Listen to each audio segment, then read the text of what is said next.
Just when I thought I couldn't find my way out, yeah, I searched the God in me to find my way out.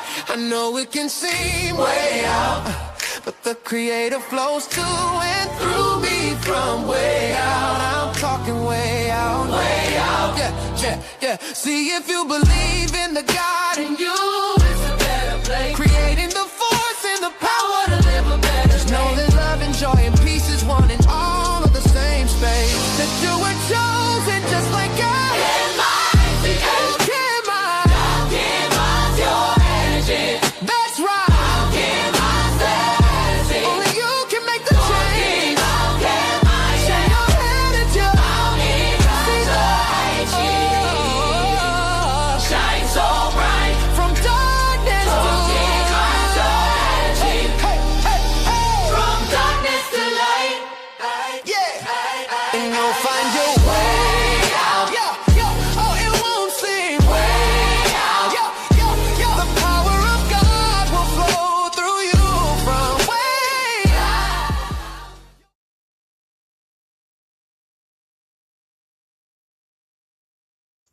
Welcome, welcome, welcome. This is Alchemized Energy. I'm your host, DJ Genesis. Let me tell you something. So, after I did the Tommy Sotomayor live stream, it was brought on to other channels. They decided they want to comment on it and this, that, the other. You got this guy right here who's like, oh,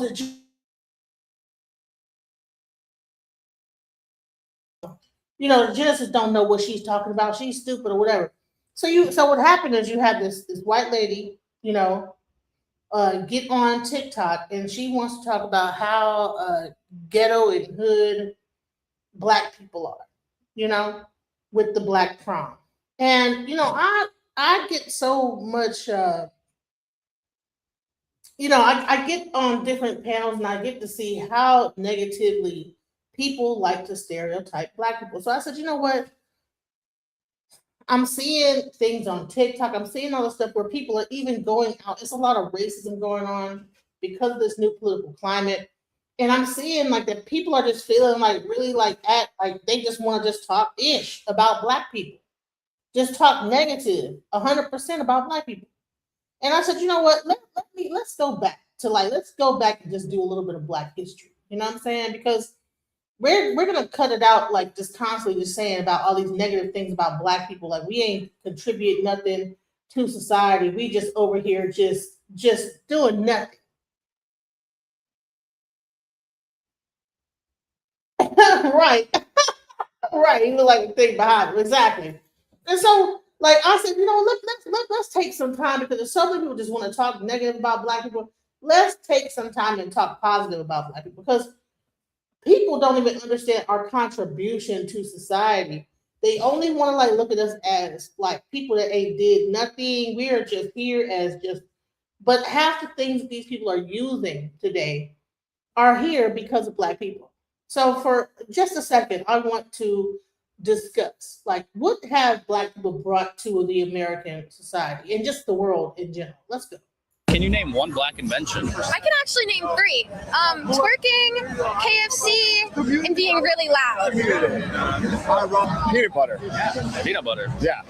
Can you do any better? Something that was useful to society? No. Why is that? Because that's the only thing I know that was invented by black people. Man, so do you understand how ignorant people are when it comes to even understanding who black people are and what they contributed? And the thing is that I don't even think that these millennials know, not millennials, these Generation Z or whatever the hell you want to call them.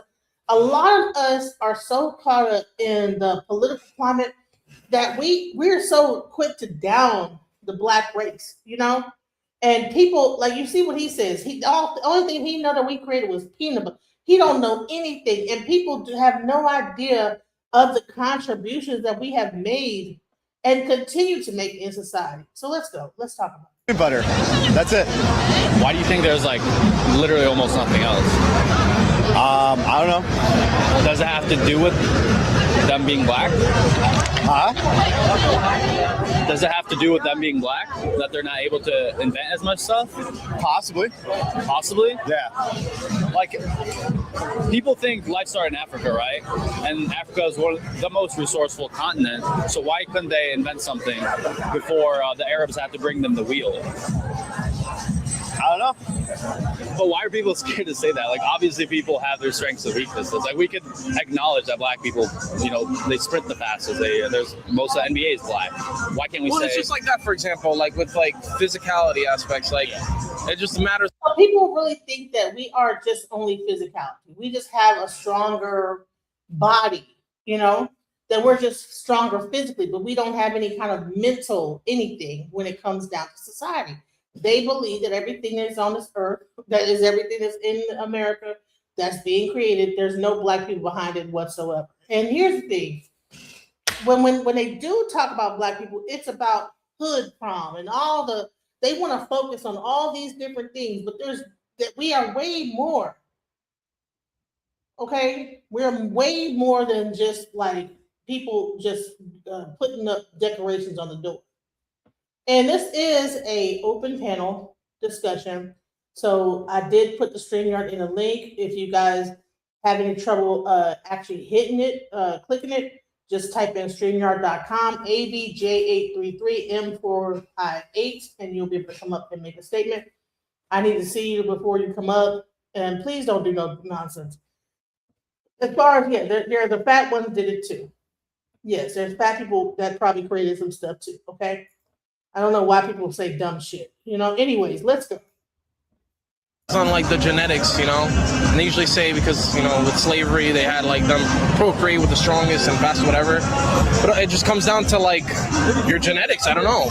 Where was the first ambulance service created in the U.S.? That's right, Pittsburgh. Right here in Pennsylvania. First ambulance service, 1967. It was Freedom House. And it was pioneered in the black community. All communities were being failed. You called emergency services. It was basically the police. They'd come by, they'd throw you in the back of a police cruiser, take you to the emergency room, no care. And what these 25 black men and women did, who were pioneers, the first paramedics in the United States, what they did was the first EKG in the field, the first intubation, the first shock, electrodefibrillation of the heart. That was done here in Pennsylvania by these EMS workers at Freedom House. And the reason why it was black workers is because as bad as things were everywhere else, it was worse in the black community. It was because these people, when they called the police, they weren't always greeted with, let's get you to the hospital, greeted with skepticism, greeted with a lot of doubt and suspicion. This was the community that needed it the most, but this was the model for the rest of the nation. And I think it's important as we celebrate our 250th anniversary that we don't whitewash, we don't push this aside, we don't shrink from our history, we talk about it, we learn from it. Do y'all remember when Trump said they taking all the black jobs? I bet you wasn't thinking about this black job. Let me tell you something. Let's talk about one important black job that many of you have today, being a paramedic. Let's get into it. We must put America first. This is a nation that invented the light bulb, the telegraph, the television, the telephone, the computer chip, the smartphone, the GPS, the integrated circuit, and even the internet. Basically, we invented everything. What is left? We invented everything. This right here is one of the whitest things that Trump could have ever done. He's being a white man. This is what a white man does. He comes, he conquers, and takes credit. They always been doing. And then you know what, blacks thought was the best option? It made it to where it was easier for them to take credit for our work. You wanna know how? Martin Luther King. Martin Luther King made it to where there's no more segregation, but now there's integration. And now we come together. And now it's just easier for them. Now they ain't gotta go to a whole different country on the other side of the world to take credit for someone else's work, because all the people that's doing all the amazing work, it's inside of their country, under their rules, following their laws, under their shelter. It's easier. Now they're right next to us. The enemies are living next door. Now you got people who think that white people invented the computer chips. White people invented the telephone. White people invented everything, even white people have accomplished. 97% of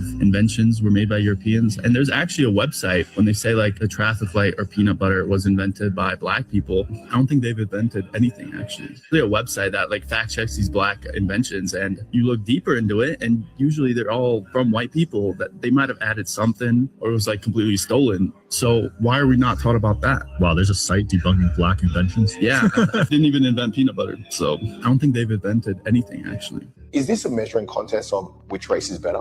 Do you see something in us that we probably don't even see in ourselves? Do you look at us like so superior to the point that you have to say, look, you didn't make that, you're not that good? It's similar to like, if there's a really, really attractive girl and there's a girl who's maybe not as attractive and not getting as much attention, she goes out of her way to basically go, hey, she's a liar, she's ugly. Everyone clearly sees that. When it comes to beauty, you are being disrespectful because you don't have something or you feel inferior. You need to work on yourself instead of tearing down that beautiful woman. That's how we see it. Why do you need to stand so high above black people? Why do you need to keep on making it a thing where you keep on telling the world that you're better?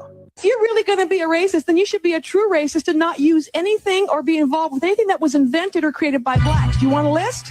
The ironing board, the refrigerator, the baby carriage, the shoemaking machines, the traffic signal, the incandescent light bulb, the folding bed, the mailbox, air conditioning, elevator. You want me to go on? Black people invented everything. Happy Black History Month. Economics. All of the world's economic systems, including both socialism and capitalism, can be traced back to ancient Black civilizations. Money itself was an invention of these ancient civilizations. Across ancient Africa, India, and southern China, cowrie shells were used as currency at least 5,000 years ago. Healthcare. Black people developed the world's first training programs for healers, the first medical schools in Africa over 20,000 years ago. We also required quality care, implementing the first malpractice policies for doctors who failed to heal their patients. Housing. Black people built the first shelters and housing structured over 800,000 years ago in the Near East. Before this, our ancestors used natural shelters or portable structures they could disassemble and move around with ease. By the time Europeans came, they were building multi-story complexes with glass windows and balconies. Black people invented everything. That's a book called Black People Invented Everything. Here's the other thing. Now, I practice E5. That was one of the first actual tools in West Africa to be able to diagnose problems within a person, mental, physically, everything. That's why when you see me doing stuff with the Ifa priest, I am showing you an ancient practice that was done based on mathematics. When you hear these people talking about that we live in a simulation, that things are based on computer code, this was the first iteration of understanding that, because everything was based on numbers. That number equaled out to an energy pattern, and that energy pattern was identified in the person, and that energy pattern had like actual diagnosis. It had like the actual offerings that the person might need to fix the problem. But nobody wants to say anything about that, you know? I think it's interesting that you see a lot of Nigerians in the medical field. Why? Because they already had a medical field, a medical aspect of what they were doing in their society that existed for thousands and thousands of years prior to the American system or the Western system. So let's go. Get the book. The link is here. Why is everybody so surprised when they find out that a black person invented something? Oh, a little statistic I read the other day. Tell me, a black kid invented the doorknob. Did you know that? Google it. That guy invented the door fucking knob, dude. What the hell were they doing before? They were difficult to open. I mean, but he made it, and he made no money off of it. He just, people just stole it from him. Like, I could have thought of that. And just took it from him. That guy invented Osmond Dorsey fucking credit to It's almost like they could never see it. But that also makes me think of why Black history is so important, because they think all we do is shoot basketballs and catch footballs. But no, way back, 1800s, 1900s, even the 1700s, Black people weren't all slaves. Black people weren't all poor. We did everything. Okay. So I think it's weird that. But the thing is, we are still inventing things. Here's the problem, though. What happens is a lot of times you might work for a company and you sign an agreement that all of your patents and everything and your R&D goes to that corporation that you work for. People have no idea the amount of things that Black people are inventing working at these corporations because the corporation begins to own it. I know people that work for corporations, invented things. Shouts out to David Tarver, worked for I think Atlantic Bell or something like that, and he created like a thing. People were creating things. I'm gonna bring up David Tarver as well because he created people are inventors. Black people are very inventive. We're not just sitting around just twerking and doing gang violence or whatever y'all want to say. Let's go. Even today in 2025, we still see Black people as like this subhuman group that like barely invented the wheel or something. No, Black Americans been out here in these streets inventing stuff. Just like this brother right here, Osborne Dorsey, who invented the doorknob and got the patent in 1878. You get what I'm saying? So shout out to him and his relatives that are still here. But no, Black Americans. And here's the thing, is that a lot of times we would invent something, but whoever was a slave owner would actually get the credit for inventing it. So it wasn't just a matter of this way. We just didn't do nothing. We did plenty on here. So I get tired of only hearing about Black people just being just these worthless people doing ghetto stuff, doing nothing, whatever. I get tired of that. Americans been out here in these streets. You can just look up the millions and millions of things that we had our hands on. Everybody around the world copies African Americans and then yet disrespects them. GPS is a Black woman. 3D imaging is a Black woman. Laser eye surgery is a Black woman. Escalators a Black inventor. Elevators a Black inventor. The roller coaster, the cell phone, our video games is Jerry Lawson. Mary Van Brighton in 1966, she invented the home security. You're talking about open heart surgery, Daniel Hale, plasma, Charles Drew. We can keep going. Surgical equipment, Black people inventing, just constantly inventing, and they took everything and lied. And Black people are still thriving. Black women have the highest degrees in America. These are the same women that were operated on with no anesthesia, but they're number one in academics. Atrocities that African Americans have been through, I'm surprised we are this peaceful. All right, racists, let's talk about the part of history you like to tout the most, Black inventions. And along with those inventions comes the receipts. Racist America has pretended for far too long that Black people haven't created or invented most things, if not every single thing we use daily. They like to pretend that the toolbox of life just appeared out of nowhere, or that it was gifted by some default white guy. Then they act shocked every single time a Black Indigenous American shows up in the patent record. This pattern in history of gaslighting and erasure ends now. So why don't we break the spell with a hit list of under-referenced Black American inventors whose work you touch, hear, and rely on every single day, whether you say their names or not. This is what I call the not-so-familiar list. James E. West co-invented the electric microphone in 1962. That tiny capsule in smartphones, laptops, hearing aids, and almost every modern mic, brought to you by a Black man, James West. George Edward Alcorn Jr.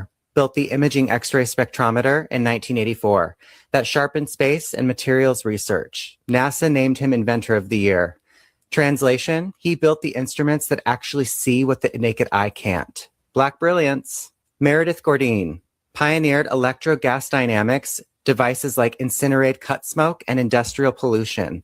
He engineered the actual physics. David N. Crosswaite Jr., architect of modern HVAC controls for big buildings. He has 39 U.S. patents, some of which include heating systems for Radio City Music Hall, as well as Rockefeller Center. So when you visit these places, your climate comfort is running on David's math. Walter Lincoln Hawkins created durable polymer cable sheathing so telephone lines could survive the sun and harsh weather. Otis Boykin designed precision resistors that stabilized consumer electronics and pacemaker controls. George Carruthers invented the far ultraviolet camera / spectrograph used on Apollo 16 to image Earth's atmosphere and interstellar space. When science looked farther, it used George's instrument. Jerry Lawson led the team behind the interchangeable video game cartridge, the truest pioneer to console gaming. Jesse Russell was the key architect of digital cellular systems and base station tech. He laid the groundwork for the networks that your phone lives on. Marian Croak is the holder of 200 plus patents in voice over IP and internet call tech. So as far as internet calling as a service, she operationalized the pipeline. Valerie Thomas, the pioneer behind the Illusion Transmitter 3D image tech at NASA. Bessie Blount Griffin, inventor of the self-feeding device used for amputees and a disposable emesis basin. It's a clinical design that restored autonomy to its users in this country. Then it spread internationally. Alice H. Parker created the 1919 patent for a gas-fired centrally zoned heating furnace. She also planted the seed ideas for modern home heating segmentation. Miriam E. Benjamin, in 1888, created the gong and signal chair, a call button system predating hotel service alerts. The start of push to summon was formulated by her genius. Andrew J. Beard invented the Jenny coupler in 1897, which is an automated dangerous link and pin rail coupling. His work improved freight efficiency and worker safety. Philip B. Downing created the street letterbox in 1891 with a weather shielding door for mail drop-off. Yes, a black man created the mailbox. John Stannard, in 1891, he invented the non-electric refrigerator and compact oil stove, the pioneer of non-electric appliances. Richard B. Spikes, he iterated the automatic gear shift and most automotive safety systems. Lloyd Hall, he advanced food preservation, using safer curing salts, using spice sterilization and antioxidants.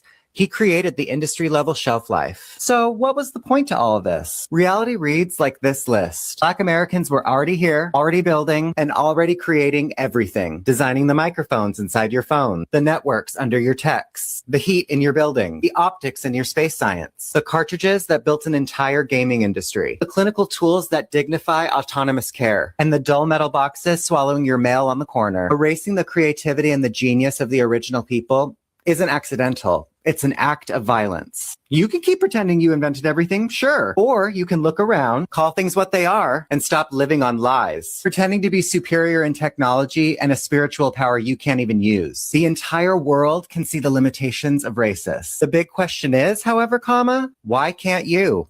I actually did not know anything about Black women inventors, but I do now. Marie Van Britten Brown invented the home security system because in 1966, she was like, I live in America. Alice Ball cured leprosy. Then a white man took the credit, of course. Dr. Patricia Bath invented a laser tool to remove cataracts. She was also the first Black female physician to receive a medical patent. Mary Beatrice Davidson Kenner invented the sanitary belt, which later became the pad, and companies literally rejected her because she was Black. Marjorie Joyner made the permanent wave machine. It helped Black women, it helped white women, and then it helped the world. Did she get rich? Absolutely not. Sarah Boone created the modern ironing board. She was born enslaved, and before Sarah, people only used planks. Valerie Thomas invented a 3D illusion transmitter. It's used for medical imaging and television. She worked at NASA, and they still use her technology today. Dr. Shirley Jackson worked on caller ID, call waiting, and touch tone phones, so you could ignore people more efficiently. She was also the first Black woman to earn a doctorate from MIT. Sarah Good invented the fold-out bed. It used to transform into a desk. She was the first African-American woman to receive a U.S. patent. Marian Croak developed voice-over internet protocol. She literally made the internet talk. She holds 200 patents, and I hold grudges. Thank you.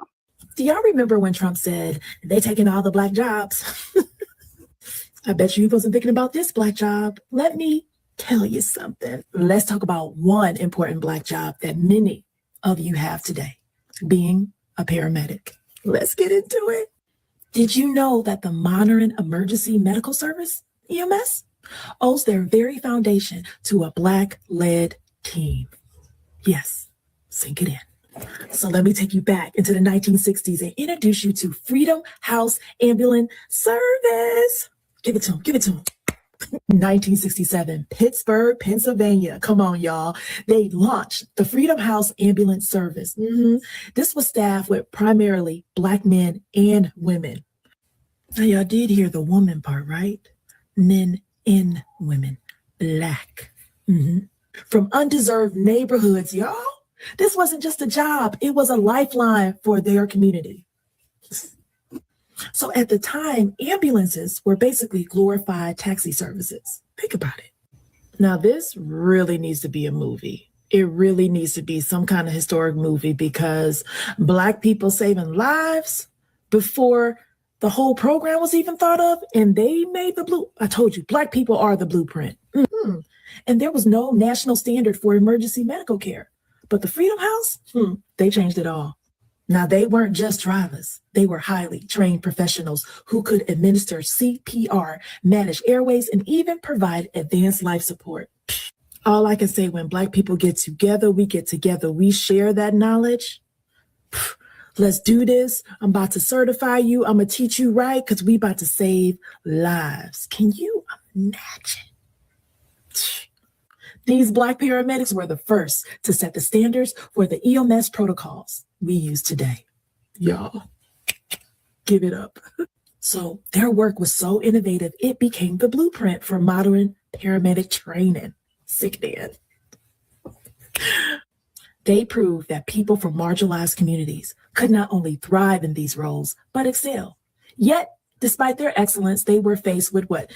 Every story has this. When we shining, when we glowing, here comes the hate. Hold on, y'all.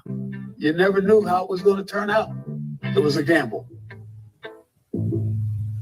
It was up to us at Freedom House to provide that care that they were not going to get from the police. Freedom House ambulance service really turned into an incredible success story. We didn't realize that in the very backyard of the Hill District, you had the father of CPR, Dr. Peter Saffer. Dr. Saffer wanted to show that people they marked unemployable was really just waiting on opportunity. They were Black, they were trained, and they were keeping people alive. This is my first big call, and I'm going to save this person's life. Faced with constant racism and systemic barriers, in 1975, the city of Pittsburgh disbanded, imagine that, the Freedom House and replaced it with a citywide EMS system, erasing their legacy for decades. If y'all caught the clue already, this pattern is in a lot of stories that I keep finding, right? Black people thriving, making a system that actually works. Then it gets somehow burnt down, tore down, taken, and it's revamped into whiteness. It was never a white thing. But here's another thing. It's like, do you guys even know that the school free lunch was made by the Black Panthers? That even like going to school and getting a free lunch because you were low income, that was from the Black Panther movement. So all y'all people that probably, go to school and you're probably on welfare, whatever, that free lunch, that whole thing of giving the low income kids, that was from the Black Panther movement. This is what I'm talking about. Let's go. I'm gonna need y'all to take a pen, piece of paper, write it down. Because I want y'all to remember, every time you see an ambulance, I need you to remember that the jobs of saving lives began with paramedics, was pioneered by Black men and women who fought to prove the worth in a system that didn't even value them. Stealing from Black people is like, I swear that this country's hidden, it's not even hidden anymore. It is literally written between the lines. You get what I'm saying? So if you find somebody famous that supposedly have invented something, you know what I do? I check and see what Black person was around them around that time. And then I go research that person. And guess what I find? The innovation of whatever was created or invented came from that person. The paperwork was stolen and they made it their own. I keep finding that. Freedom House didn't just save lives. They redefined what it means to be a paramedic. So doesn't that make you think about other Black jobs that's out there that may have been whitewashed and overlooked? So let's talk about it in these comments. Maybe you already knew about a job that was originally a Black job and they turned it into something else and whitewashed it and act like they created it. Let me know in the comments what you think. So guys, you have watched the videos that I have had lined up for you. And I know from watching, I just wanted to just bring this conversation up because when we talk about Black prom and the fact that Black people do this, And then you have so much vitriol towards black people. We have a guy right now, whatever his name is, that is actually taking plastics and making it like gas out of them, you know. And at some point, he was running for his life. They were trying to, I don't know what they were trying to do with him. I'm not sure if you know his name. I think it's something Turner, who was doing that. There was a guy who figured out how to like take water from the atmosphere when Flint was going down. They destroyed his machine. But he was able to somehow create a machine that did this. Now it's being done in China. You can get that machine anywhere right now, like smaller versions of it. But that thing was initially promoted by a black man in Flint, Michigan, trying to fix the water crisis in Flint. But nobody wants to give any credit to black people and what they've created. And so let's go. All right, racist. People often ask me, did you invent the helicopter? That's a complicated question. Let's talk about the black American inventor who holds the patent for the helicopter. The first usable helicopter was patented by Paul E. Williams on November 26, 1962. The first useful helicopter was the Lockheed Model 186. Paul E. Williams was born on February 1, 1894 in Los Angeles. In 1921, he became a licensed architect and became the first black member of the American Institution of Architects in 1923. He also worked in the Navy Department as an architect during World War II. As an architect, Paul E. Williams designed over 3,000 buildings. In the early 1900s, vertical flying was a pipe dream for white engineers. They were too stupid to fully accomplish vertical flight. Many white invention thieves were thought to have a hand in the actual invention of the helicopter. Yet no one actually invented the rotors necessary for the usage of vertical flight until Paul E. Williams achieved his patent in 1908. The racism behind ignoring his work is mainly why this country fails to give him credit for inventing the helicopter. His patent wasn't even recognized until 1962. Another sly, coward attempt by white men to hide the achievements of black Americans while simultaneously needing them. Paul Williams joins a list of many black inventors whose work was stolen by inferior whites. His creation in rotor-based vertical flight was snubbed, and much was credited to Europeans, who couldn't even get their helicopter design off the ground. So we are 4 days into Black History Month, and we have yet to come across an invention or monumental invention by another race in this country. Was there anything that Native Americans invented in this country? Oh yes, that's right. Natives were building kayaks and inventing snow goggles that they can use on their reservations in the Grand Canyon, while black Americans were committing the indigenous acts of building helicopters and designing homes. All right, racist. So you may not look at all the family and immediately say that. You would just say, oh, they're black. You know, they're Gullah Geechee. But we also have indigenous ancestry. Gullah is a unique English-based Creole language spoken by the Gullah Geechee people in the coastal southeastern U.S. Now, the lie that everyone was told was that the Gullah people originated from enslaved Africans on Sea Island rice plantations. The Gullah language is primarily oral and is considered the most well-preserved linguistic heritage for black Americans. The vocabulary of the Gullah language comes primarily from English. So how could they be African? Gullah also has another dialect which is called Afro-Seminole Creole, which is still being spoken today in scattered black Seminole communities in Oklahoma, Texas, and Mexico. The black Seminoles' ancestors have historically been considered the Gullahs from South Carolina, Florida, and Georgia. But that's not the only tribal connection to the Gullah people. There's more! One of the largest places to house Gullah people was the Chicora Wood Plantation, which is the name of one of the indigenous tribes of America. The Chicora tribe was the first tribe to encounter Spanish colonizers in America in the 1500s. And how you connect the dots of the Gullah people being the actual indigenous people is this. The Chicora Wood Plantation was a rice plantation in Georgetown County, South Carolina, stolen by the European-American Alston family. Before this region was colonized by Europeans, the land was farmed and owned by the Catawba, Cherokee, Chicora, Edisto, Petey, and Santee tribes for hundreds of years. So if there were people farming on these lands already, they want us to believe they brought non-English speaking people to a land they know nothing about to farm on land that already has farmers, which is a contradiction to the transatlantic slave story about the Gullah Geechee people. Because if there were tribal lands before with rice farms, that means the same people working the farms were the same people who owned the homes. And if they needed labor so bad for the farms, wouldn't you just use the farmers who currently operate the farms? The answer is yes. Yes, and that's what they did. Per the Government National Parks website, where I found this historical data, they made a disclaimer concerning the lack of facts for enslaved Gullah people, which is proof of a paper genocide. And per Google, in the 1900s, many indigenous non-federally recognized groups in South Carolina, including descendants of the Chickasaw, were classified as free persons of color, or mulatto, in census records. The exact same thing Walter Plecker did in Virginia. So don't ask indigenous Black Americans, what's your native language? It's Gullah, just like the first tribe spoke. And if you're from the South, you're either typing in it, speaking it, or cosplaying it. All right, racist. The next time you grab hold of a doorknob, think of Osborne Dorsey.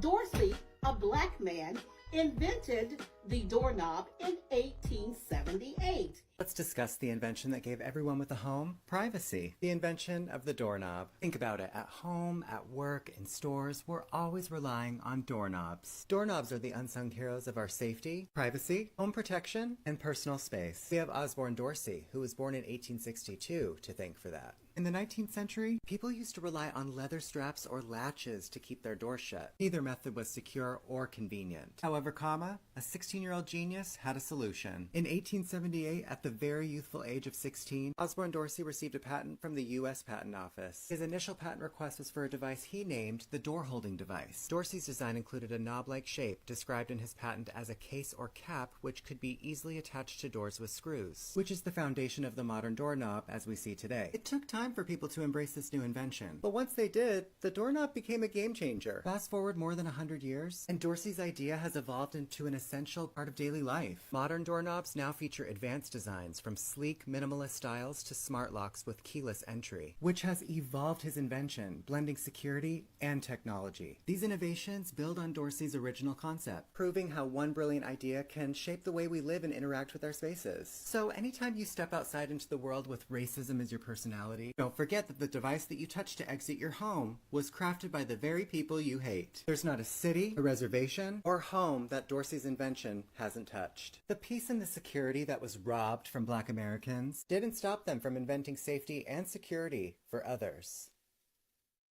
All right, racists. Did you know that the first Western saddle was invented by a Black American man? William D. Davis was born on May 9, 1853 in Herkimer County, New York. In his younger years, he assisted his father in the cattle business in Colorado. He then went on to own and operate a mill out of Leavenworth, Kansas. He also served as postmaster for 16 years. William Davis was one of the most popular stock growers in his community, in fact being one of the largest buyers and shippers of cattle in northeastern Kansas. While serving as a Buffalo Soldier, William invented a usable model of the saddle on October 6, 1896. William Davis, along with 5,000 men, served in the all-black 9th and 10th Cavalry that guarded the western frontier in the last quarter of the 19th century. They were tasked with making a 600-mile-long expedition to drive the Cree Indian tribe out of their settlements for deportation to Canada. Notice how the Crees were in settlements? Indigenous people don't live in settlements. Only settlers who have colonized. Removing the colonizers and pretendians was a job of the Buffalo Soldiers. Since Black American soldiers were given the roughest stock, Davis had the idea of inventing a saddle to make the ride more comfortable for hard-trotting horses. The saddle contained more durable springs under the seat and at the top of the stirrups.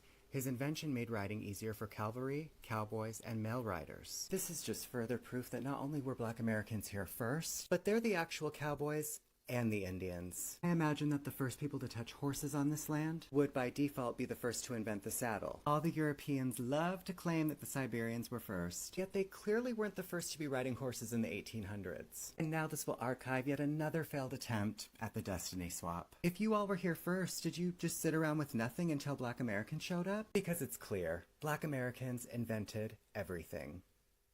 All right, racists. Anything mechanical that came with variations and interchangeable parts was all created and mirrored after Henry Blair's original design for that seed planter. Let's discuss an American inventor who became the second Black American to receive a U.S. patent. But first, let's start at the foundation. One of the first crops on this land was the indigenous corn. Corn is a staple in the Black American household. As indigenous people, the Black Americans found ways to innovate kitchen science by transforming how everybody enjoys corn. Black Americans have turned corn into cornbread, fried corn, corn fritters, corn chowder, and the star of today's show, grits, which were invented by the Muskogee Creek Indians, so it was important that the indigenous farmers had the ingenuity to match their efficiency. In comes the genius, Henry Blair. Henry Blair is renowned for his inventions of the corn planter and the mechanical cotton planter. He was born in Glen Ross, Maryland in 1807. He was never enslaved. And how we know that is because enslaved people couldn't register patents with the United States government. So the indigenous Black Americans who hold patents and are inventors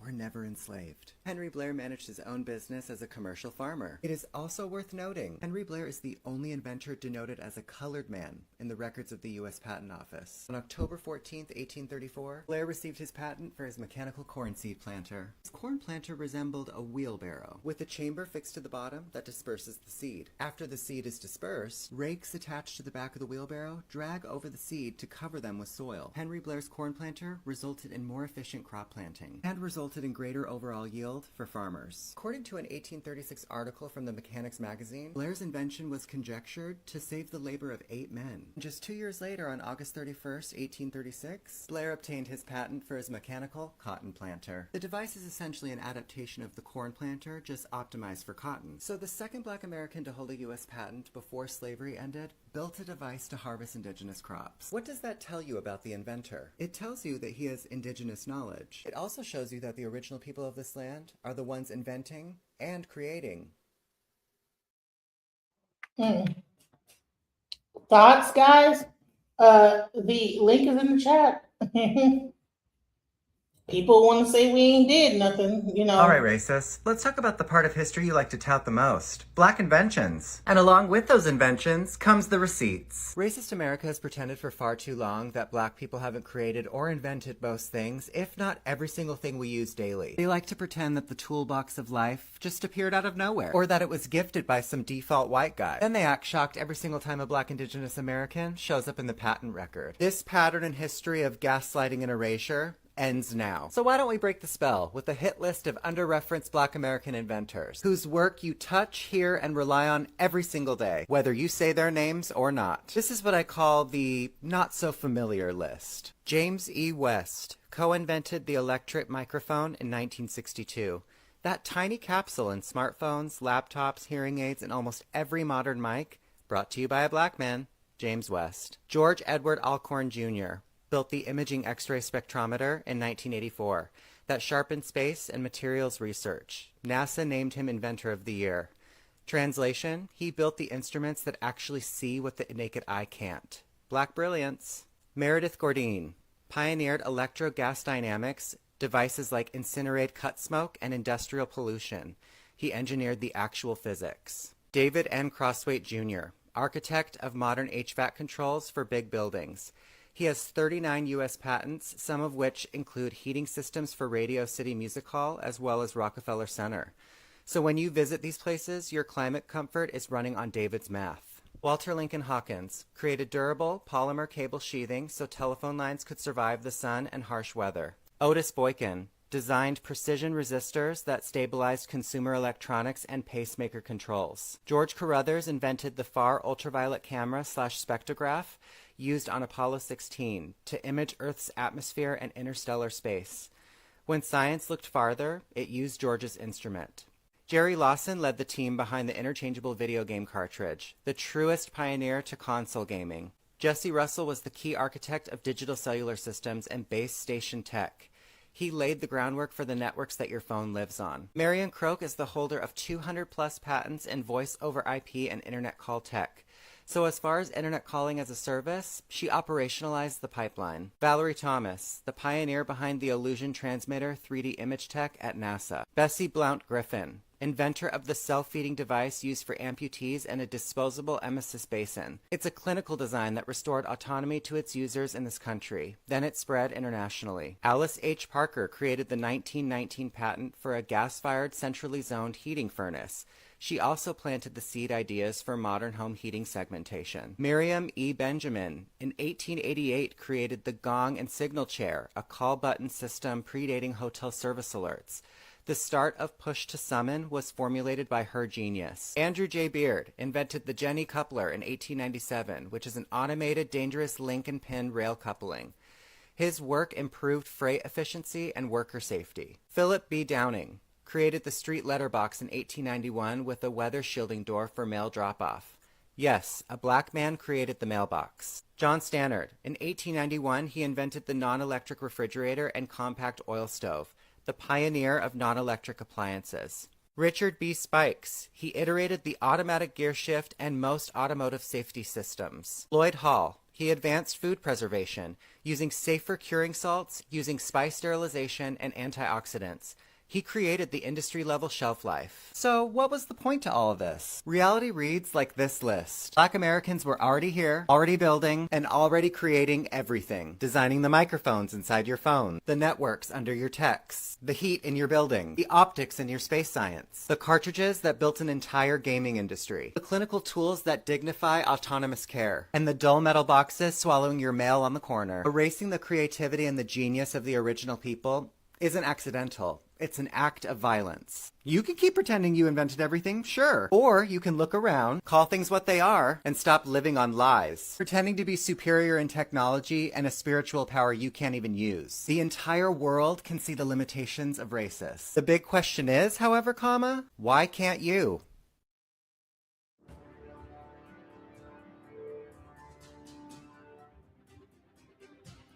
Can you imagine a life without blood banks, traffic lights, security systems, cloth dryers, and automatic elevator doors? These remarkable creations, and a lot more, wouldn't exist today if it weren't for the brilliant minds of Black people. Black inventors and scientists have long created pioneering works, but because they lived in a highly segregated nation and were victims of racism, their work rarely got them the compensation and recognition it deserved. Their inventions were often whitewashed. For this Black History Month special, we are going to take a look at 100 things that were invented by Black people, the kind of inventions that we should have learned in school. One such invention was blood banks. Charles R. Drew was an African-American scientist and surgeon born in Washington, D.C. He was also a pioneer in the field of blood storage and blood transfusion.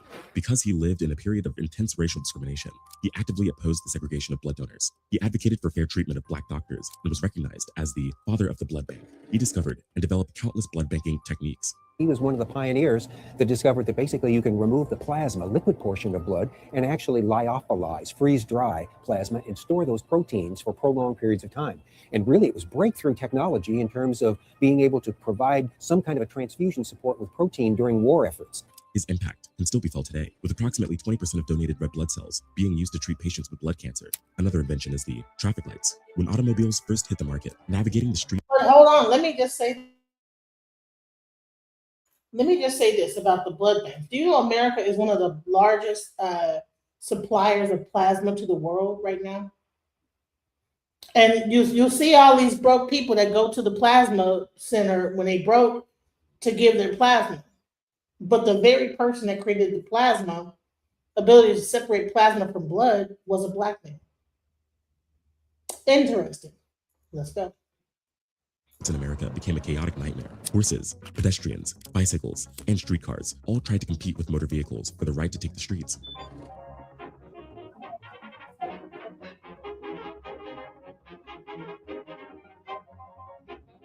The first traffic lights that were used in the US appeared in the 1910s. They were mounted on intersections and only had two lights, red and green.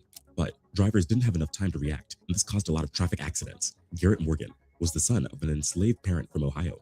Even though he only finished elementary school, he came up with a remarkable solution that would completely revamp the way people use traffic lights. It was a madhouse out there. Drivers jockeying for position, changing lanes or turning without even glancing to see if somebody else was barreling through the intersection. Enter Clevelander Garrett Morgan, credited with inventing this first-of-a-kind traffic light. Before the light went up near East 105th and Euclid Avenue, a light bulb went off, and Garrett Morgan's... In 1923, Morgan patented the first three-way traffic signal, the traffic light we use today. Morgan introduced the yellow light to help inform drivers of when they had to prepare for traffic to stop. His invention helped transform modern America and create a safer space for both drivers and pedestrians. But when it came to safety, nothing could outmatch the home security system. Marie Van Britten Brown. Today, over 24 million households have home security cameras. But did you know the first one was created by a nurse from Queens? Explore the untold story of Marie Van Britten Brown. A Black woman born in Jamaica, Queens, New York, invented the very first home security system with her husband. She received a patent for it in 1969. Her concept was very different from the one we use today. It was more complex and very expensive to make. As a result, it wasn't manufactured on a large scale. However, it provided the necessary guidelines to create modern CCTV security systems. The next invention on this list is the cloth dryer. George T. Sampson was a black man who invented the early version of the automatic clothes dryer back in 1892. This device came with a frame that would allow the user to suspend garments above a stove so that they could dry faster. Before Sampson's innovation, clothes dryers in England and France took the form of ventilators. They were basically barrels with holes. Sampson's invention also functioned as a ventilator, but eliminated the necessity for an open flame. It was a lot more practical and efficient. Another interesting invention was the automatic elevator doors. In the mid-1800s, people didn't like to ride elevators because they were unsafe. At first, they were an industrial invention. They were used for moving factory goods. With the invention of the safety brake and other safety precautions, elevators became more personal and safer to use. Passengers communicated directly with an elevator operator who guided the traffic. This person opened and closed doors, told the people where to stand, and so on. It just seemed unbelievably fantastic. Tourists to America in the 1850s and 60s went out of their minds when they encountered an elevator. There's a story of the Duke of Devonshire who went to New York and he tried an elevator, and then he wrote home to his family to say, "I just rode on a vertical railroad." But some buildings didn't have an operator, and there were many people who accidentally fell to their deaths because they had to manually operate the doors. Alexander Miles decided to improve the elevator experience even further. This black inventor came up with doors that would automatically open and close. He introduced a series of rollers and levers that would automate the entire process. Another invention that became widely available was the folding cabinet bed. In 1885, Sarah Good made history as the first black woman to obtain a U.S. patent. After moving to Chicago, she opened up a furniture shop. It was in this store that she invented a groundbreaking idea: the folding cabinet bed. Since most people lived in smaller homes, they didn't have enough space to fit their furniture. So, she came up with a concept that would accommodate small spaces and still be useful for daily use. Another invention is the gas mask. Garrett Morgan, the same man who invented the 3-light traffic lights, came up with another idea that solved a serious problem that plagued scientists for years: smoke inhalation. But this invention was born out of a tragedy. On March 25, 1911, there was a fire at the Triangle Shirtwaist Company in New York. The Triangle factory fire was devastating around the country because it highlighted the need for reform in safety practices. 146 workers died, most of them from carbon monoxide poisoning. Morgan, who used to work in the garment sector, wanted to create a portable product that helped reduce the risk of inhaling smoke. Morgan's inventor brain began to think. He imagined a situation where firefighters could enter a raging blaze, wearing a breathing device that gave them time to rescue victims. He invented the very first safety hood and smoke protector. Next on our list is the improved ironing board. The Chinese started ironing clothes 2,000 years ago. The original iron was made of copper, stone, and iron pieces, baked on fire, and then applied to fabrics. But people needed more practical and improved versions. They wanted a durable and light ironing board that could be used for ironing custom-fitted dresses made with tiny waistlines and corsets. Every woman in the 19th century had trouble ironing these garments. They were tight at the wrists and puffy on the shoulders. Sarah Boone was a black woman who received a patent in 1892 for creating an ironing board that could handle these challenges. Another invention is the refrigerated trucks. Before there was refrigerated transport, people used snow and blocks of ice to keep their products cool. In the 1800s, ice harvesting was a common practice. Ice blocks and salt were used for food storage, preservation, and food transportation, but it wasn't a reliable or safe option for long-distance travel. Frederick Jones revolutionized the industry. He invented the very first system for mobile refrigeration. Jones and Joseph Numero, a local merchant, founded Thermo King Corporation. When his boss asked him to figure out a way to keep food from spoiling during overland transportation, Fred Jones went to work. What he came up with was the world's first system for refrigerated transportation. It's time for us to unlearn all the BS they taught us and learn who we truly are. That's exactly why we made our new Hidden History Workbook. It's a free workbook designed for those that want to wake up and go deeper than the whitewashed version of our history. This will only be available for a limited time. Click the link in our description to grab yours now for free. So listen, guys, I'm not going to play this whole 100 thing about Black inventors. Please go and check out the website. The YouTube channel. It's called Black Culture Unlocked. It has 100 things you didn't know that were invented by Black people. Please go and check this out. I'm going to put the link in the chat if you want to find out more, because I just think that, when we talk about Black people, you never hear about the things that we've contributed to society, right? And when you look at it, there's some substantial things that we've done. So when people want to talk about us as far as inventing just only hip hop and only just even down to hey, the hood prom and all this other stuff, we have way more substantial things that we are doing on this continent than just being hood. Okay, There's people that work for these major corporations that are like actually inventing things right now as we speak.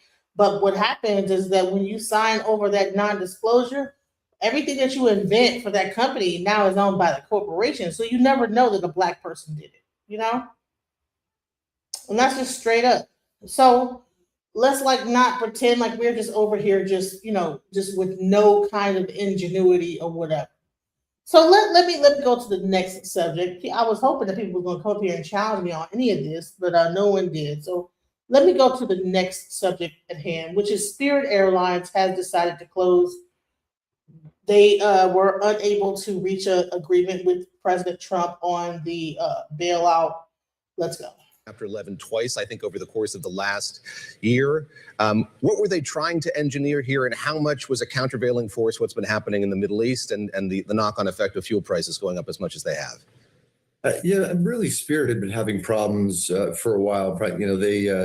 Frontier had approached them and looked to purchase Spirit, and that deal came apart as JetBlue stepped in the way to take the airline. JetBlue won that competition, and after that came apart due to antitrust issues, Spirit really appeared to be, a bit listless, and the business started to deteriorate. The U.S. industry really looks to us like it has too much capacity. So fares were a challenge. You don't bring enough revenue in, obviously, you can't make profit. And this was all happening really before fuel prices spiked due to the war. And when fuel prices spiked due to the war, especially here in winter season, which is low demand season, we really didn't think Spirit had long to live. And that's ultimately what happened. I think that it's probably a good reason, or the best reason why I don't know that a bailout was really appropriate here, because it looked like the market already had too much capacity before the war, and Spirit was already having problems before fuel spiked. We're going to get into the politics of that bailout conversation in just a moment, George, but let me ask you a little bit more about that potential merger between JetBlue and Spirit. So that was struck down by a judge. I think there's a lot of criticism, particularly on the right, of that happening. Walk us through the rationale for that. Why didn't that deal come to fruition? Why wasn't it consummated? It was on competitive issues. And really, we saw both carriers as being too small to affect the whole market. There probably needs to be some consolidation, or could have been some consolidation in the U.S. airline market. Again, I think we're seeing it now. Fares have been under pressure a bit. With the spike in fuel, it's going to be even more challenging. Is it just me, or does it seem like a way to stop us from moving around? Spirit was like the only airline that you probably could get like a $50 ticket to go to Louisiana, But now all of a sudden, due to whatever, they are now out of the picture.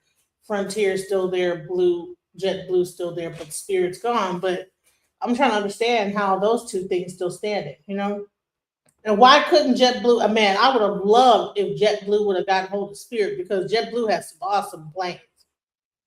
JetBlue's planes are the ish, you know what I'm saying? Spirit, and what's so crazy is that, all those older airlines, American Airlines and things like that, they have very old planes. Spirit had the most newest planes. You never really heard about them going down like that. No matter how much you want to talk about Spirit, you didn't hear about them going down, but you hear about all those older airlines going down. Let's go. I think even more capacity has to come out of the marketplace, but it was struck down for anti-competitive reasons, which we really couldn't understand. Neither one of them seemed to be large enough to really affect the U.S. domestic business. Jeff Mason, known to us as White House correspondent, you were telling me as you were sitting down, you used to cover airlines. Former airlines correspondent. Didn't know that. Things I'm learning about Jeff this morning. First job. In that vein, we do have sound from the president just last night talking about this in Florida.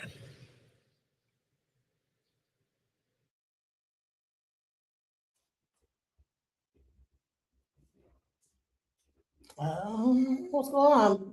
It's one of those things that we'll do it or we won't. We'll have something for you today or tomorrow. We helped out Intel, and we ended up making $40 billion. So we're looking at Spirit different kind of a thing. But we're looking at Spirit, and we can help them, we will. But we have to come first. We're first. It's America first. So why did the president want to get involved here, and what made it fall apart? A couple of different things. I mean, number one, the president likes good deals, as you heard him just say, and that sounds like that's one of the primary reasons why it fell apart.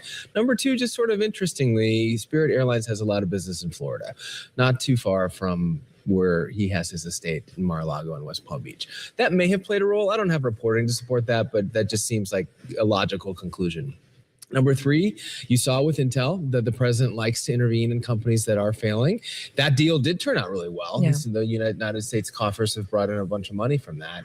So that seems to have had an influence, or at least set an example for him as well. I'm also wondering if his interest had anything to do with the affordability crisis and the fact that as we roll into these midterms and everything is just more expensive, taking away really the cheapest option to go on vacation at a time when there is no cheap option to go on vacation is just something the president thought might be a good idea to preserve. The irony of that, though, is that his war against Iran with Israel is what's basically put Spirit over the edge. The high fuel prices taking away what is a tight margin, especially for a low-cost airline in terms of profitability.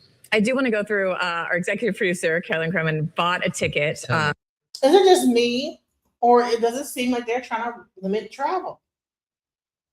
That was probably the only airline that most people low income could be able to get on and be able to move around. Now it's going to cost way more. It's going to be $300-400 to get back A to B. Interesting. Let's go. Overnight. She booked the ticket at 5:30 p.m.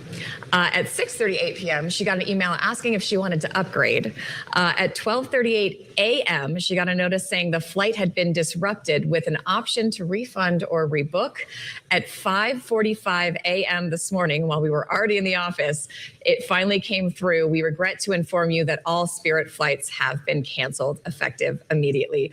George, I want to ask you, I mean, Spirit has said it will refund, but it's not going to cover hotels, or if you were stuck in a layover and you got to rebook yourself, you're kind of on your own. What happens? Is there any liability or a chance to recover damages for these stranded passengers? And why did they continue to collect money and collect airfare when they knew they were going to go down? This is the type of weird shit that American companies do. You know you're fixing to go down. And then you got people up there waiting on their flight, and then come to find out it's not even going down. Let's go. I think you'll be lucky to get your refund in any kind of short order. And yes, I think everything else, you're never going to see any reimbursement for the inconvenience that occurred to you. It is probably good to know. Sound like a class action lawsuit, but hell, if the company don't exist no more, you're going to need to get your money back. Child, this is terrible. That we looked last night at what Spirit had on the schedule for 2Q and 3Q, which is usually about as far out as airline schedule. They're less than 2% of the U.S. and Caribbean marketplace. So it's not going to be, it's a big effect that happened to you, not going to be a huge effect in the market. I'm going to assume Carolyn didn't use her debit card, so maybe the credit card company will step in here. But George, let me ask you a bit about how other carriers are going to react. In light of this, we heard from Sean Duffy, the Transportation Secretary, some encouragement that other carriers are going to maybe reduce their fares for these passengers who are stranded. What customarily happens in a moment like this, bearing in mind we haven't seen an airline fail here in many years? Yeah, I mean, I think the other carriers are going to operate in their financial best interest, right? And so I think they'll want to pick up customers. They'd like to pick up a loyal customer. That's not typically what you get out of these low-cost carriers like Frontier and Spirit, right? This is not those, those well-heeled folks that are filling the loyalty program at Delta. So they may provide small incentives to try to bring them over. But my guess is they're going to act largely in their financial interest. It's a very challenging market right now, right? Fuel has moved twice, it's doubled, and the airlines have to recoup that in order to stay profitable. None of them will be as profitable in 2Q, if you believe their guidance, as they were in the last 2Q. So they're really scraping to try to find ways to boost fares, boost revenues. And I think they'll use the opportunity to increase fares. Looking at this sector, looking at these ultra low-cost carriers, there was this meeting in Washington, I think about a week and a half ago, with the Transportation Secretary. So you had the CEOs of Allegiant and Frontier and Sun Country going to Washington to make their case. What does that say to you about the health of this sector broadly? Yes, Spirit's a unique case. It was dealing with issues for a much longer time, as we've been discussing here, George. But some of the pressures that were brought to bear on Spirit are shared. I think it's funny that they're trying to say, well, it's already been dealing with issues and this, that, the other. All airlines deal with issues, have layoffs. I mean, come on. They keep trying to throw that in there. Well, you know, what do you think is going to happen? You know, it's always been dealing with issues. Come on now. By a lot of these other carriers. Yeah, it's a very challenged business in the US. And so first, ultra low cost is, I sort of equate it to like a Ryanair type airline in Europe. Doesn't seem to have taken off as well in the US. And lately the dynamic in the market is very challenging, right? Because if you look at the big full service carriers, you look at United and Delta especially, the way they're running their business right now is they have these big premium programs. Man, this sounds like a leveraged buyout. What they're going to do is shake Spirit out of their airline, buy all their airplanes, and shake them out the market because they were too low. They were doing it too low. Shake them out the market, up the airline prices, and then flights are going to be astronomical. And then everyone's going to be traveling via car to get to where they have to go to because people can't afford to fly anymore. And so now you're going to have the roadways being filled with cars getting ready to be. And then that's going to be messed up by the gas prices. Let's listen. This is crazy. Programs where they give their loyal customers, they have a credit card, they buy their dinners and they buy their groceries on that card, and the airline sells miles to the credit card company and generates a bunch of revenue on that. Right? Delta makes some $4 billion or so a year on that. Then they use premium, front cabin, extra leg room, all kinds of crazy things to boost revenue. And remember, the back of all of their airplanes, I tell people, is a little Spirit Airlines or a little Frontier. They sell those fares. They can tighten those down a bit to be very competitive against Spirit and Frontier, cover the marginal cost of flying that airplane plus a little bit. If they fill the airplane 90, 100%, they get great efficiencies. They've subsidized a bit of the back of the airplane, and they're taking Spirit and Frontier sort of, they're hurting them in the marketplace. So in the US, because we don't see this dynamic in Europe and other parts of the world, they don't have the credit card fees that they can count on in other parts of the world. In the US, I think this model is getting very challenging. And so I think that we're going to have to see a slim down in those low-cost carriers in the US. I think, in order to keep them viable. Jeff, I want to ask you about Sean Duffy and the Transportation Department under this administration versus the last administration. We saw Pete Buttigieg very aggressive with airlines, with passenger rights, with things like that. Has this administration pushed back as much with airlines? They seem to generally not like regulation. So where do we stand with all that? I think that's true, although I think it's also not consistent with what one would normally have thought of as conservative political values to be intervening in the marketplace at all. And that's one reason why you saw Ted Cruz being pretty critical of this potential government bailout, and kind of strange bedfellows with Elizabeth Warren, who is not conservative, who was also saying, what is the U.S. going to get out of this bailout? So certainly, I don't think they would want to compare themselves to the Biden administration. That said, there's been some criticism, as George was mentioning, from the right about the fact that it was the Biden administration that knocked down Spirit's proposed merger on antitrust reasons. Another thing, as long as we're talking airlines, if I can geek out a little bit about airlines. We'll allow it. I appreciate that. Jeff. George was talking about Ryanair, and I covered the rise of Ryanair in Europe in the early 2000s, and it is a totally different model. Europe, people jump from one country to another. The tourists, particularly in Germany, jump over to Italy, jump over here. UK too. When I was there in 2005, as a really broke student, I got like a 40-pound ticket to Italy. I was going to say, you probably could have gotten one for £5. Yeah. I mean, that was the model for Ryanair, and they just get butts in seats. That's what they say. Just fill those airplanes with people who are paying low fares, but increasing traffic and getting a lot of people into the plane. And that's just a different model in the U.S. Jeff, let me ask you, pick up on something you said just a moment ago, which is the president's appetite for making deals like this one. My sense is it would have been a $500 billion investment and $500 million investment, and then there would have been these warrants for ownership of the airline if they came through the bankruptcy. That evolved a bit over the course of the last few weeks, but we've seen it with Intel, we've seen it with other companies. This is a thing that he is proud to have pioneered and continue to do, it seems. It's part of his political DNA to be a businessman. That's where he came from. He came from the world of business, not from the world of politics. But the airline business, which George can tell you a lot more about, is a lot tougher than Intel. And to own 90% of a low-cost airline that was already struggling would have certainly been a tough business venture for the government. And that sounds like And Trump knows the airline business. So was the government trying to actually own Spirit Airlines? Was that the deal, to sell it to the American government, and then what? Interesting. I guess so. He was in it. He's seen an airline fail as well, I should say. Trump Air was a concern for a time. Also seen a university fail and a bunch of other ventures fail. Yeah. He's got some experience in failure in the business world as well.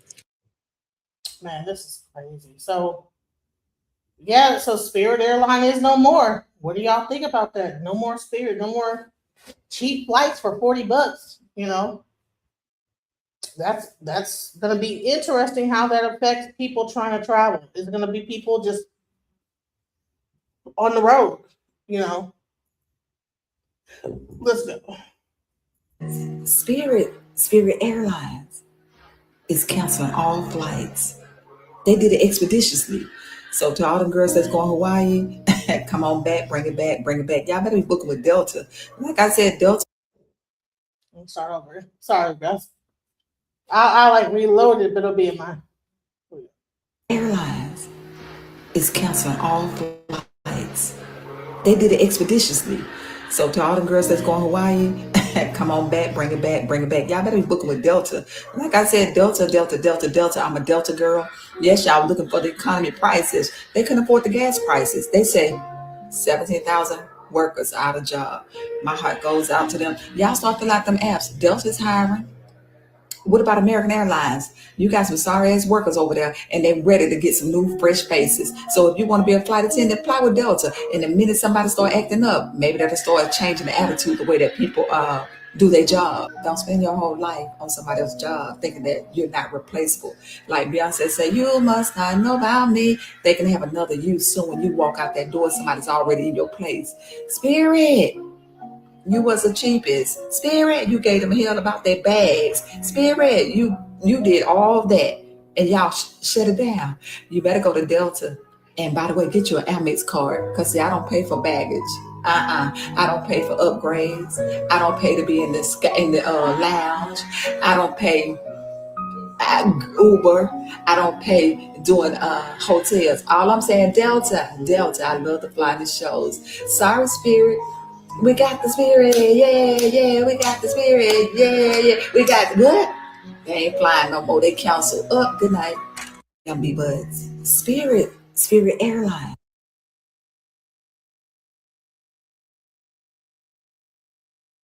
Funny, you know what I'm saying? You know, we always got to give our opinion on something. We funny with it, but man, what do y'all think about this? Spirit Airlines is gone now.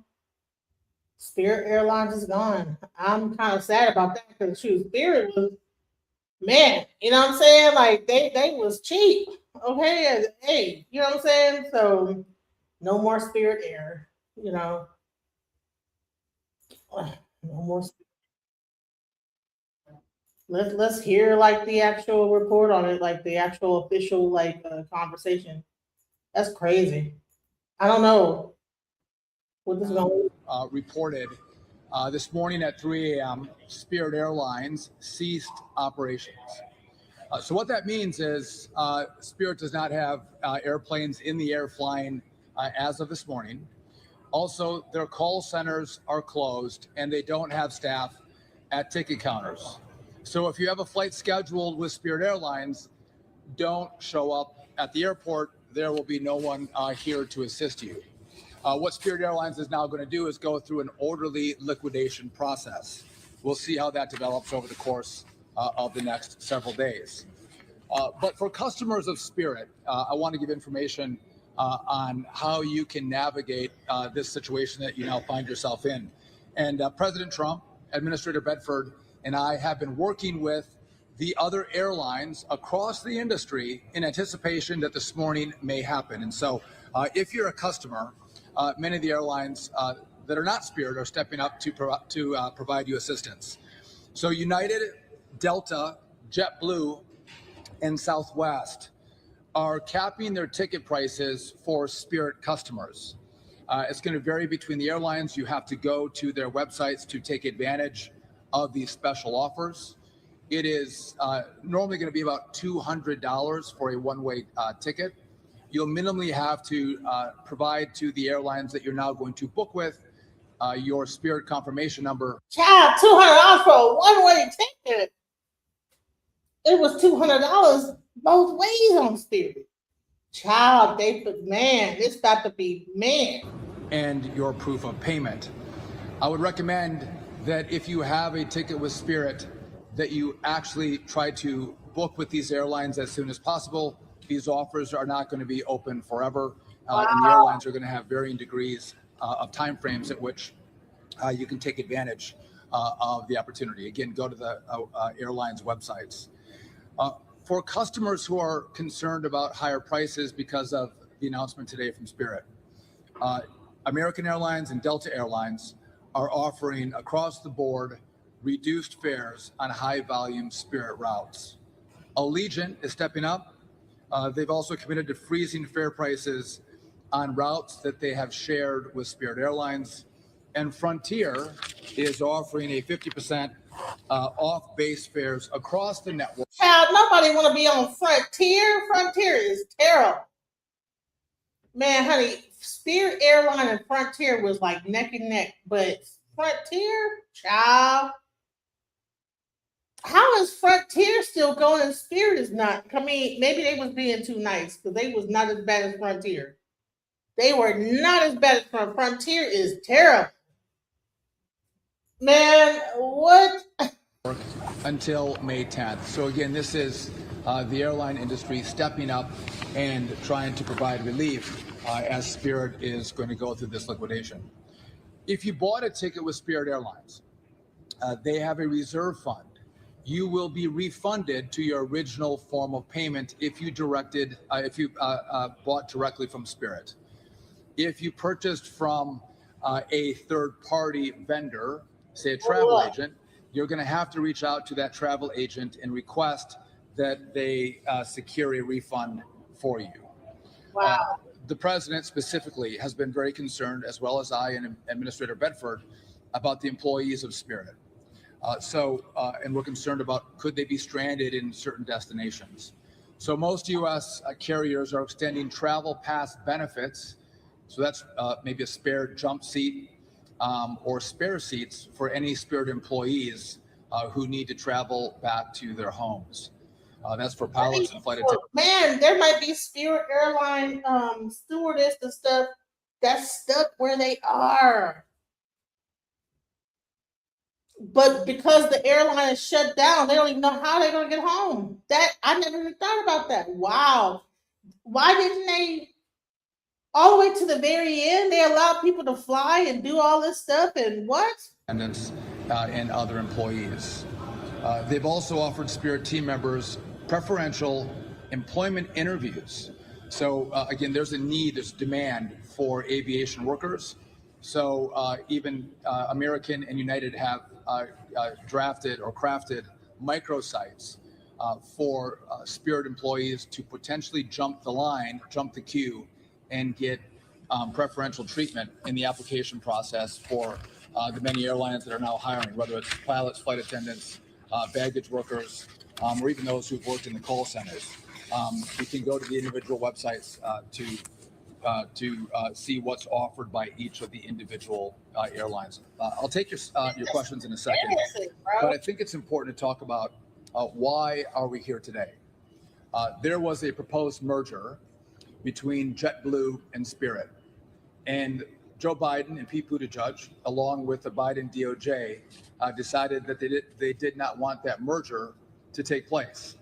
And at the time, the Biden and Buttigieg DOJ bragged and said, as they canceled the option for this merger, that this was a victory for U.S. travelers who deserve lower prices and better choices. Now, many at the time said this was a disaster. This merger should have been allowed. And this today would indicate this is not better for travelers. This is not better for pricing. This is not better for competition. Actually, it's worse. We had an airline go down because the markets were trying to allow two airlines to merge, make them stronger, and offer more competition for the American consumer. Also, Elizabeth Warren at the time cheered the blocking of the merger, saying that this was a Biden win for flyers. So again, I think it's important that we always look with a keen eye when airlines want to merge. We care about pricing for consumers. We care about competition. But if the markets are saying there needs to be a merger because there's health issues with one of the airlines or more than one airline, we have to take a look at it and make sure we make the right choices. And in this situation, history has judged the denial of the merger between JetBlue and Spirit through the Biden administration with, I think, a view that it was a massive mistake. So we have been engaged again with the airlines for the last several days as we saw the potential of this wind down happening. And again, I want to thank the airlines in America for stepping up. The biggest airlines, the low-cost carriers, taking care of employees, taking care of customers, making sure that prices remain affordable, but also those travelers who could be stranded can actually get home. With that, happy to take any of your questions. Yes. The president said yesterday that the deal was possible, but only if it was a good deal. Obviously, that didn't happen yesterday and didn't go for 9 hours. Can you talk about where the breakdown was? What was the sticking point? Yeah, so the question is about the president yesterday said there's a potential for a deal, but it had to be a good deal. There was a number of ideas being floated on how the government could step in and be helpful to Spirit Airlines. The president was like a dog on a bone, trying to figure out a way to keep Spirit afloat. He was concerned about the employees of Spirit. I was in the Oval many times hearing him talk about the employees and the customers. In the end, this was a creditor issue. Again, they have the final say of whether they want to do a deal with the government. But also from the government's perspective, we oftentimes don't have $500 million laying around in a spare account that we can put into a bailout of an airline. So there was creative thinking on how it could happen. Those two things never materialized.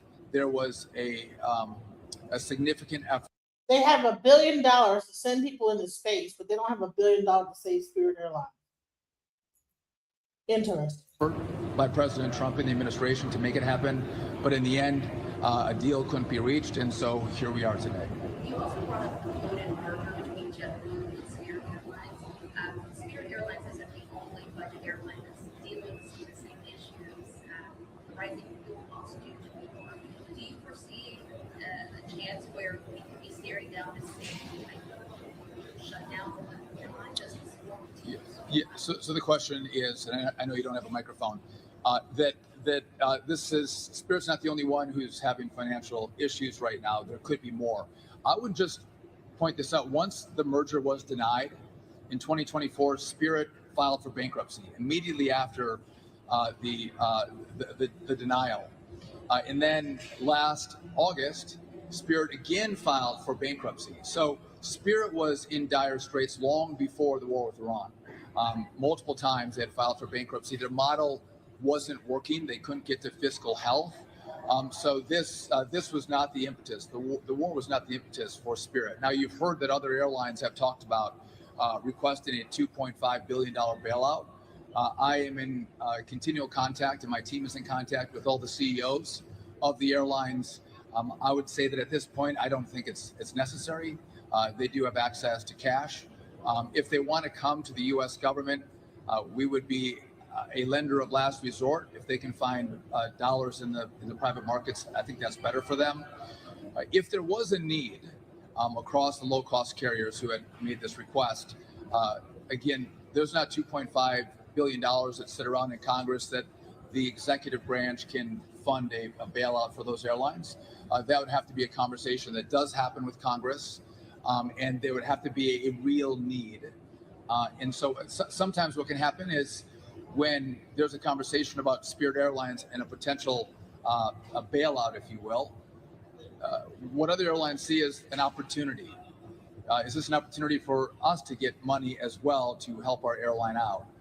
not necessarily based on need, but based on opportunity. And I think that's what was happening when the low-cost carriers put out a request for $2.5 billion. Anybody else? Yes.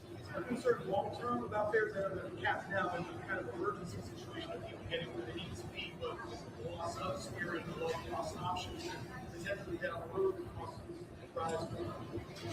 Yeah, the question is there a concern about low-cost carriers and competition and pricing? And we keep our eye on fares and on competition. But I think this is a great example that, again, by keeping an airline that wasn't healthy from a merger, it doesn't make the industry stronger. It created problems in the aviation industry. I want a lot of airlines. I want a lot of healthy airlines. I want the more premium airlines, but I also want a healthy a group of low-cost carriers. And that's going to, I think, give the American people different options, different prices to travel across the country. And so do I think what Spirit announced today is going to impact that? I don't. Are there some financial issues with some of the low-cost carriers? Yes, but they have access to capital, and many of them are well-run businesses. And I think that because the industry has become so competitive, a lot of the larger carriers have stepped up with really good offers with maybe better service. And so we're going to see a shakeout that happens. But again, we want options for the American traveler. We want competition, which means better pricing for the American consumer. Yes.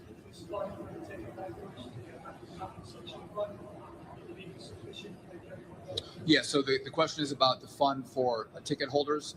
That was held in reserve by Spirit Airlines. So if you bought a ticket and hadn't flown that ticket yet, the dollars that you used to buy the ticket, those are held in reserve by Spirit Airlines. And so that money is there. And so refunds will flow to the original form of payment for those who had booked a ticket. So yeah, we feel very comfortable that you will get a refund for the portion of the flight that you didn't fly. But again, you have an opportunity. Some are for 5 days, some are for a couple weeks. With other airlines, we're going to offer you a special deal, special pricing. Because again, the problem is, if any of us go online and try to book a ticket for today or tomorrow, those prices are pretty high, right? You get better pricing the further out you book. Well, if you're a Spirit passenger, well, you have an airline that ceased operations, so you have to book a ticket in the next day or two. And so the other airlines are responding to that by providing beneficial booking opportunities and pricing opportunities. But again, you have to do it sooner rather than later. Have your confirmation number ready and your proof of payment, and the airlines will step up and give you better pricing to travel the final legs of your ticket so you can get home. Anybody else?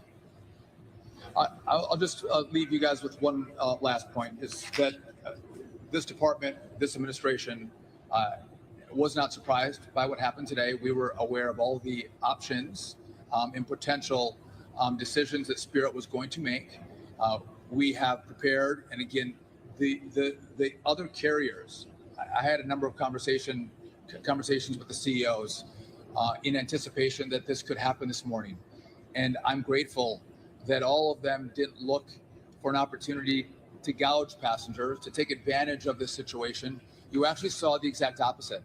You saw airlines step up and say, no, actually, as we're all Americans, those who fly on Spirit are American citizens as well. We're going to lean in and try to help out in a difficult time. And I'm proud that we have airlines that do that because it's our brothers and sisters who might find themselves in a challenging travel situation today, a family that might be in a location. And so I want to thank the airlines for their advanced work that today happened. I want to thank the president and his team for looking at every option that was available to him to allow a bailout for Spirit. But in the end, I think after today, we are going to see a stronger competitive market in our airline industry. And we're going to continue to look at pricing. We're going to continue to look at our energy supply, our jet fuel supply. And as we look forward, We're going to try to make the best decisions. Again, I think this was a bad decision by the Biden administration by not allowing the merger with JetBlue. We will try to make smart decisions that always drive competition, that take care of customers, and make sure we as Americans have the best service and the best pricing in the aviation sector. With that, thank you for coming out. God bless. Just when I thought I couldn't find my way out, yeah, I searched the God in me to find my way out. I know it can seem way out, but the Creator flows to and through me from way out. I'm talking way out, yeah, yeah, yeah. See if you believe in the God in you.